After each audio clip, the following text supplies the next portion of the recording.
And, everyone says, well, if the Asians have been using it for years, why is soy such a problem for us?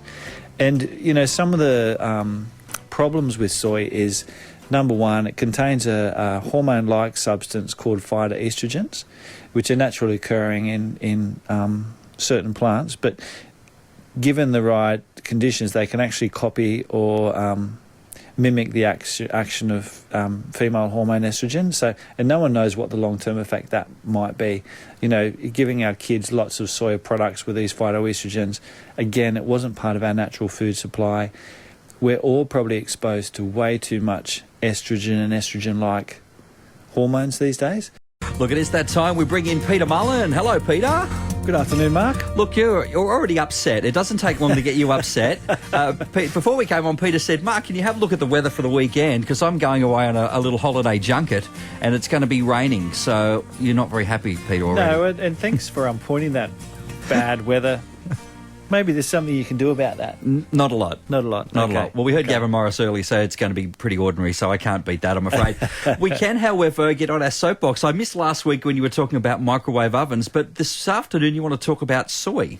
Yeah, it's a common question, and depending on who you listen to, soy is either a superfood or it's going to increase your risk of cancer. So I thought today we'd talk about what's the problem, what I think the problem is with soy, and should we really be eating it? Peter, we're going to have a look at soy this afternoon. Yeah, well, soy's a food or a bean. It looks like a pea, actually, only bigger. It's a That's a can't what? get that out. Excuse me. He's going away here. It's a member of the legume family of vegetables, I guess. So they're legumes, like kind of cross between a vegetable and a grain. And it's used in a lot of different foods. And I was reading an article recently that was saying that 90% of soy grown in the States is actually genetically modified. Do you think that should be a concern in and of itself, Peter? Yeah, absolutely. Absolutely. One of the issues with genetically modifying products, like the reason they genetically modify soy is to make it not be affected by Roundup. And to genetically modify something, they actually use DNA from bacteria that gets inserted into the plant DNA. So the proponents of why we shouldn't genetically modify, and I think we've talked about this before, is that it creates products or molecules or compounds that we've never had in our system before, that then may alter the genetic viability of our gut flora. So the problems with genetically modified, is that our gut flora is going to eventually be affected, along with a lot of other things as well. And the fact that it is all relatively new, we're sort of at the cusp of it, really. We don't really know long term what it potentially may or may not do. Yeah, well, it's a bit like what we were talking about with microwaves last week, where they're creating those unique radiolytic products in the food. There's, we don't need to be adding in new compounds and new molecules and new things into our diet. We're already seeing that our gut flora has changed dramatically over the last 100 years. And all of this, and you think about all that soy is also going to contain Roundup now as well. So it's just toxic upon toxic upon toxic. And I think people aren't looking far enough ahead to see, what this might actually mean to our health long term. Mm. Have we already started to see anything in this area, Peter, or is it still a little bit too early to tell? Well, look, soy is one of those foods that, it's been around for a long time. It's grown originally as a food source, for cattle. And, everyone says, well, if the Asians have been using it for years, why is soy such a problem for us? And, some of the problems with soy is, number one, it contains a hormone-like substance called phytoestrogens, which are naturally occurring in certain plants, but given the right conditions, they can actually copy or mimic the action of female hormone estrogen. So, and no one knows what the long-term effect that might be. Giving our kids lots of soya products with these phytoestrogens, again, it wasn't part of our natural food supply. We're all probably exposed to way too much estrogen and estrogen-like hormones these days. We talked before about BPA and bisphenol A and hormone xenoestrogens coming from our plastic water bottles. We're talking about estrogens in our food supply. Things like the pill, HRT's been around since the 1950s, maybe a touch later. So all of that hormone doesn't get broken down and made into safe substrates. It just gets weeded out into our water supply. so our ocean. So it's getting into our food supply.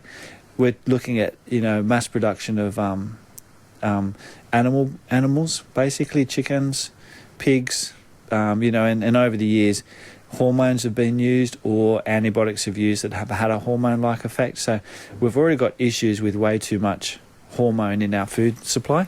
So yeah, definitely avoiding soy is, particularly the non-genetically or the genetically modified soy, is going to be beneficial.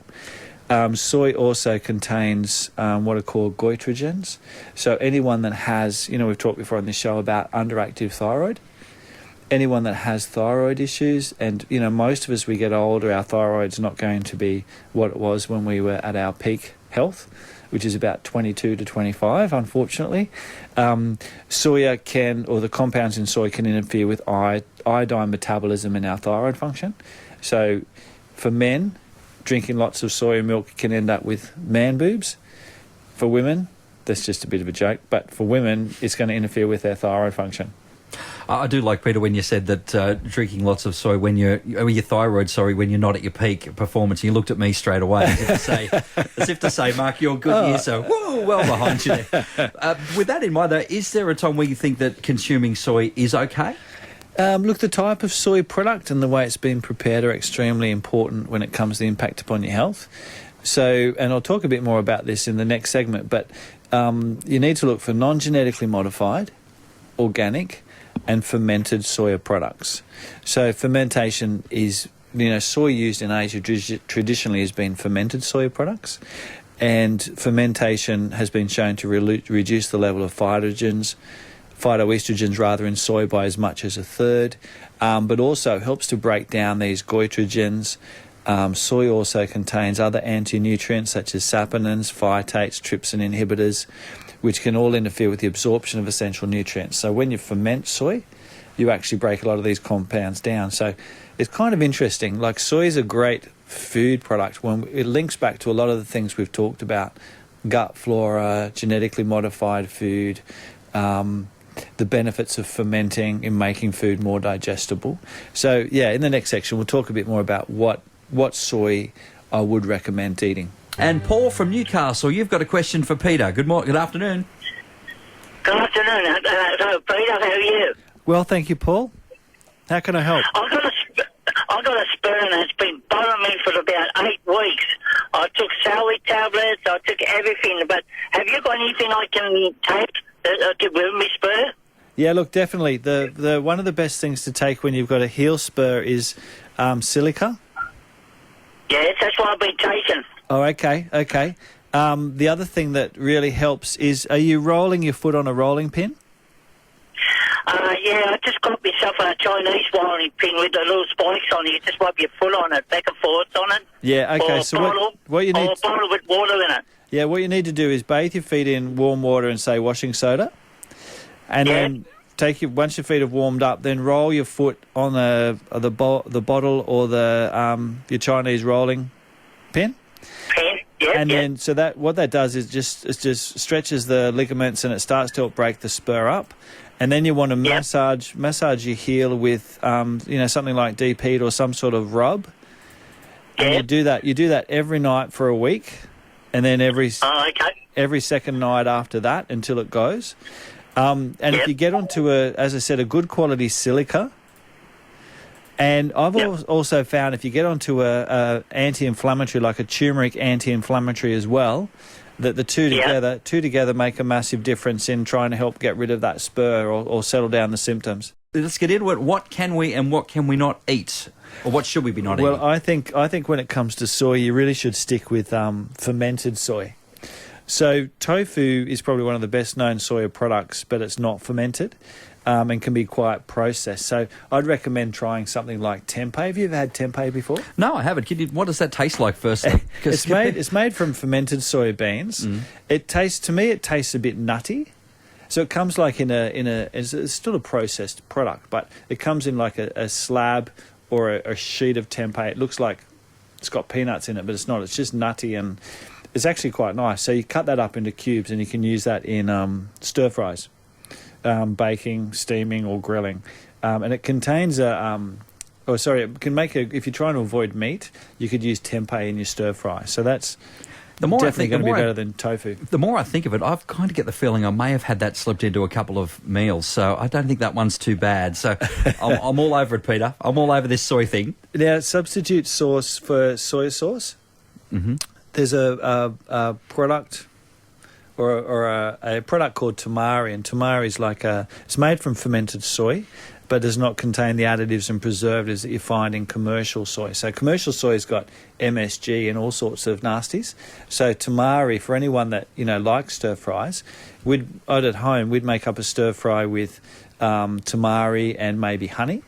We'd add honey in as well, so garlic and ginger, and then all your vegetables, and then maybe your tempeh, and then use tamari and instead of soy sauce with the honey to give it that nice. Dinner at Peter Mullen's house, and we're all invited. And the other one, and this is one of my favourite ones. Have you heard of miso before?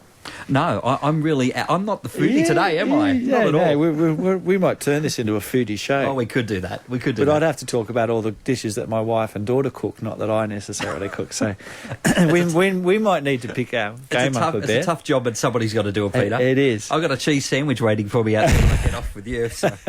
Well, miso is something that you could give a go in winter, particularly. So if you've ever been to when you go to a Japanese restaurant and you get that little cup of soup, that's miso. It's made from, it's a traditional Japanese seasoning, and it's made from fermented soybeans, which in itself is a complete sort of protein. It's like a thick and salty paste, and it can be used for sauces, spreads, but also made into a soup. So you can buy miso soup instead of having a cup of soup over the winter months, or if you're into cup of soups, get some organic miso that you can make into a soup.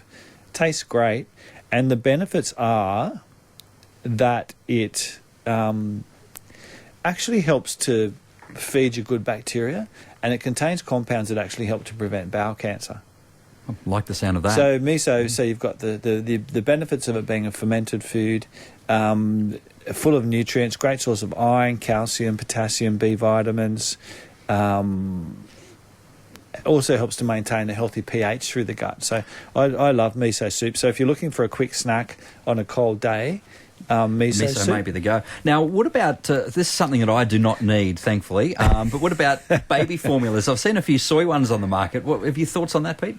Well, Mark, it's never too late, is what I would say to you, Peter, first and foremost. Peter, we might try and find a date for Saturday night first. So let's just slow right down. If anyone out there would like a date with Mark, oh, come on, this could be a cooking show and a dating show.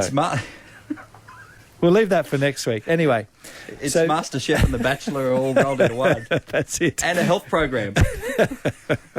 We like to, spread our wings, Mark. Mix it up a bit. Come on, baby formula, please. Soya Get formula. Me out of this. All right. So I'm not a big fan of soya baby formula. We don't know about the phytoestrogen content. Tends to have a fairly high aluminium content as well. And, obviously that's not a natural thing to have lots of in a baby's diet. But on the same token, a lot of kids seem these days not to be able to tolerate the protein in cow's milk. So what I would recommend initially would be to try goat's milk, an organic goat's milk formula, because it's suspected that goat's milk is easier for us humans to digest than cow's milk. But I definitely do everything to avoid getting onto a soya baby formula. Okay, avoid that if you can, thanks to Peter. And I believe there's another fermented product from Japan. You want to quickly run? Natto. So it's similar to the kidney beans, Japanese favourite at breakfast time, eaten with sushi, rice, or in a one of those California rolls. So you can get it from your local Asian grocer, but actually a really good amount of protein, about 18 grams per 100 grams. So that's called natto. And again, fermented product, lots of health benefits. So if you are going to include soy, these are the ones that I'd stick with. Well, Mark, I must say I'm surprised in that break that that phone keyboard didn't light up with dating requests for you. No. Well, see, what happens is if people were listening, they were looking through the webcam or they followed our podcast and they thought, no. Well, actually, no, that's a good point. If people would like to get on and have a look at what Mark actually looks like. Maybe recommend it for their, Really? daughters or granddaughters or Oh, come on. sisters or girlfriends or girlfriends, friends. That's a whole different. That's a Yeah. whole different. No, come on. Well, look, I'll keep working on that in the meantime. Okay. I'll give you the update next week. Thank you, Peter. That's Peter Mullen. Your program finishes this week. You won't be back.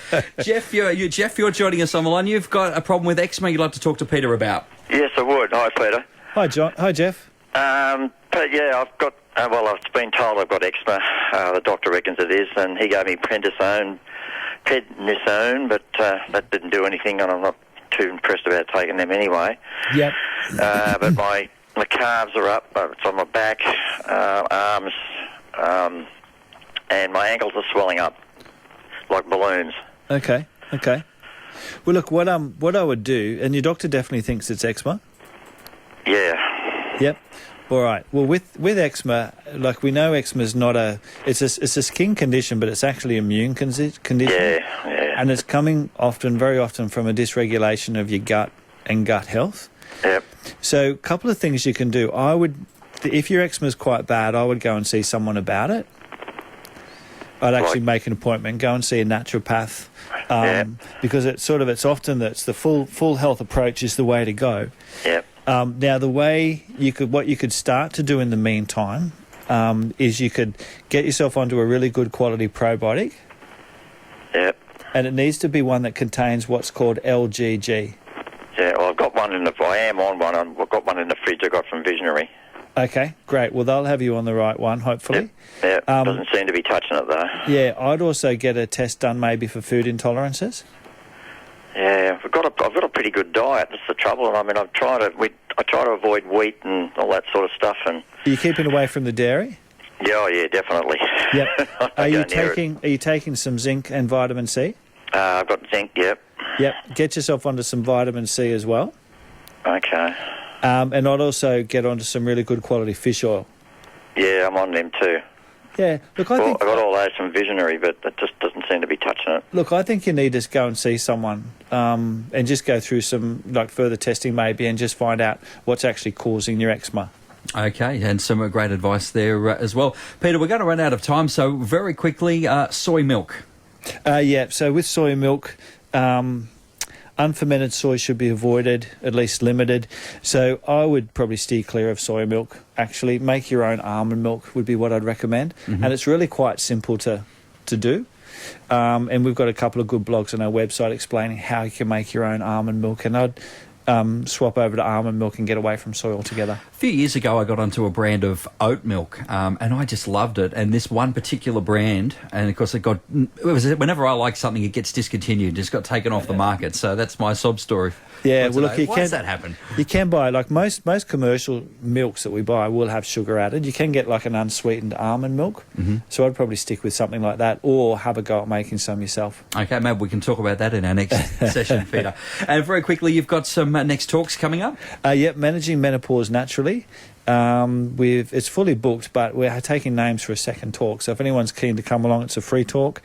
And that's on the 13th of June. 27th of June, we've got a free talk on the scary truth about carbs and sugar, natural remedies for diabetes and blood sugar issues. And there's still plenty of seats available for that one. So lots of great information there, and some information on your website too. Yeah, absolutely. And we might even, on the 2NUR website, we might put a dating site up or a dating app up for you. Yeah. I don't know if you can, Mark. You were going to get me into so much trouble here. Happy to help. Yeah, that's Peter Mullen. Happy to throw you under a bus at any opportunity. Peter, thank you so much for joining us. And of course, next week we're talking about dealing with hot flushes naturally.